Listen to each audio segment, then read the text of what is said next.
आप सभी? मैं आशा करती हूँ सभी लोग स्वस्थ और प्रसन्न होंगे। आज हम हमारा पाठ क्रिया और काल को पढ़ेंगे और समझेंगे। तो आइए शुरू करते हैं इस पाठ को। ये है पाठ 11 क्रिया और काल, वर्ब एंड टेंस। क्रिया यानी किसी भी कार्य का करना या होना पाया जाना क्रिया कहलाता है। यानी कुछ भी करना, जैसे खाना खाना, नाचना, गाना, सोना, नहाना, आना जाना, सभी क्रियाएं। कुछ क्रियाएं ऐसी होती हैं जो हमारे द्वारा की जाती हैं, लेकिन कुछ क्रियाएं ऐसी भी होती हैं जो स्वतः होती हैं, जिस पर हमारा कोई जोर या कोई वश नहीं होता। और काल, काल होता है, काल का शाब्दिक अर्थ समय से लिया जाता है। समय जिसके माध्यम से हमें ये पता चलता है कि कोई भी कार्य या कोई भी घटना किस समय की गई है या किस समय कार्य कोई संपन्न हुआ है। आइए शुरू करते हैं इसे पढ़ना। यहाँ पर कुछ चित्र दिए गए हैं, आइए इन्हें पढ़ते हैं। मोहन पढ़ रहा है यानी कार्य जारी है। रमा खाना बनाएगी यानी आने वाले समय में वो बात हो रही है। बंदर नाचता है, यानी इन तीनों में पढ़ रहा है, बनाएगी और नाचता है शब्दों से हमें काम के होने का या करने का पता चल रहा है। यानी ये कहा जा सकता है कि जब किसी शब्द से किसी काम के करने का बोध होता है, यानी किसी काम के करने का समय प्रकट होता है, उसे ही काम के करना या होना पता चलता है, उसे ही क्रिया हम कहते हैं। क्रिया दो प्रकार की होती है, रूढ़ यानी मूल क्रिया और यौगिक क्रिया। पहला हम पढ़ेंगे रूढ़ क्रिया। जो क्रियाएं धातु से बनती हैं उन्हें रूढ़ क्रिया कहते हैं, जैसे कि लिखना, लिखा, लिखती, लिखूं, लिखूंगा, लिखेंगे आदि। ये सभी रूढ़ क्रियाओं में आती है। क्रिया का मुख्य एक ही धातु लिख विद्यमान है। ये क्रिया इसी रूप में धातु से बने, इसके मूल में यही धातु है। मुख्यतः यानी प्राय पुस्तकों और शब्दकोशों में क्रिया का उल्लेख धातु के साथ ना जोड़कर किया जाता है, जैसे कि खाना, देखना, उठना, बैठना, सोना आदि। यदि इनमें से ना हटा दिया जाए तो सिर्फ धातु ही शेष रह जाती है, यानी धातु ही बचती है। दूसरा है यौगिक क्रिया। एक से अधिक तत्वों से मिलकर जो क्रियाएं बनती है उन्हें ही यौगिक क्रिया कहा जाता है। कर डालना, खा लेना, उठ बैठना, स्वीकार करना, पढ़वाना आदि इसके उदाहरण है। कर्म के आधार पर क्रियाएं दो प्रकार की होती है, अकर्मक क्रिया और सकर्मक क्रिया। पहला हम पढ़ेंगे अकर्मक क्रिया।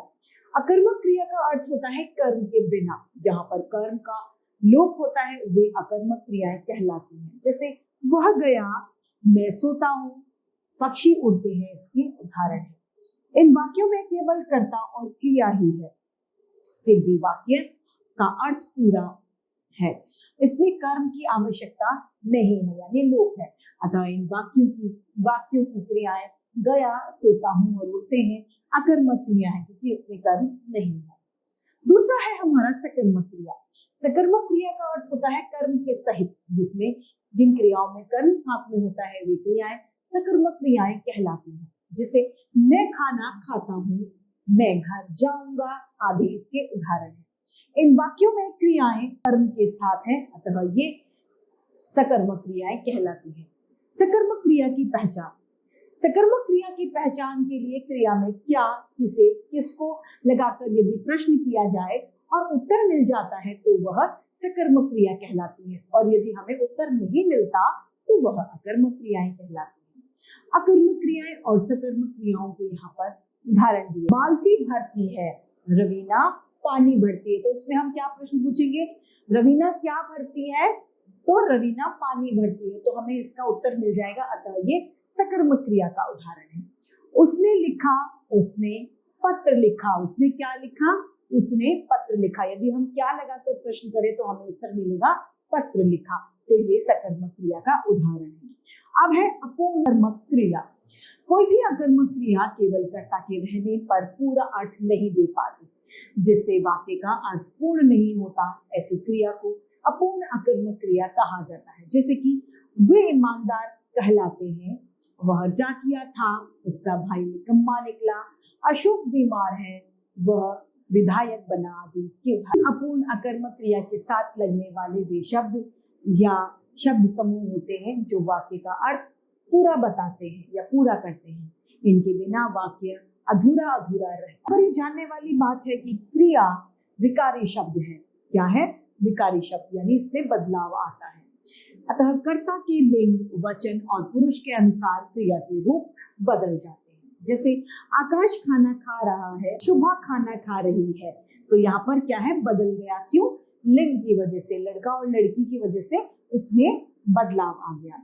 वह जा रहा है, वे जा रहे हैं, ये वचन के हिसाब से इसमें परिवर्तन आया। देखा, मैं पढ़ रहा हूँ, हम पढ़ रहे हैं, ये एक पुरुष और पुरुष की वजह से यहाँ पर बदलाव आ गया। अकर्मक क्रियाएं सकर्मक क्रियाओं में प्राय अलग होती हैं, लेकिन बहुत सी अकर्मक क्रियाएं मामूली स्वर परिवर्तन या कभी कभी व्यंजन परिवर्तन से सकर्मक क्रियाएं बन जाती हैं। जैसे कि अकर्मक है उठना, सकर्मक है उठाना। अकर्मक सकर्मक उखाड़ना, उतरना, उतारना, उड़ना, उड़ाना, उबलना, उबालना, फूलना, फुलाना। अब आता है दूसरा बिंदु हमारा काल। काल का शाब्दिक अर्थ होता है क्रिया के होने वाले समय का पता करना, काल है। क्रिया के रूप से कार्य के करने या होने का समय पता चलता है। क्रिया के होने के समय को ही उसका काल कहते हैं। क्रिया के समय में हुई या पूर्ण हो गई या नहीं होगी, उसके होने में संदेह है, इन सब बातों का पता क्रिया के काल से ही चलता है। जैसे वह कल आया था, यानी ये बीते हुए समय में काम हो चुका। वह आ रहा है, यानी आने वाले अभी जो समय चल रहा है उसमें ये क्रिया हो रही है। वह कल आएगा, यानी आने वाले समय की बात हो रही है। यानी हम ये कह सकते हैं कि इसके आधार पर काल के तीन भेद होते हैं: भविष्य काल, वर्तमान काल तथा भूतकाल। सबसे पहले हम पढ़ेंगे भूतकाल। भूतकाल वह काल होता है, यानी वह समय होता है जिसमें बीते हुए समय में हुई घटनाओं का हमें बोध होता है, यानी बीता हुआ समय हमारा भूतकाल कहलाता है। जैसे कि रोहन ने आपको भी बुलाया था, वह आई थी। श्यामा नहीं आई है वर्तमान। दूसरा है वर्तमान काल। वर्तमान काल वह समय होता है जो अभी इस समय चल रहा होता है, वह वर्तमान समय या फिर वर्तमान काल कहलाता है। जैसे रीना नहा रही है, श्याम पुस्तक पढ़ रहा है। जो कार्य इस समय जारी है वो वर्तमान काल में कहलाता है। जैसे मैं अपने देश से प्यार करता हूँ, वह मेरी बात मानता है। तुम वहां हर रविवार को जाते हो, आदि वर्तमान काल के उदाहरण हैं। तीसरा है हमारा भविष्य काल।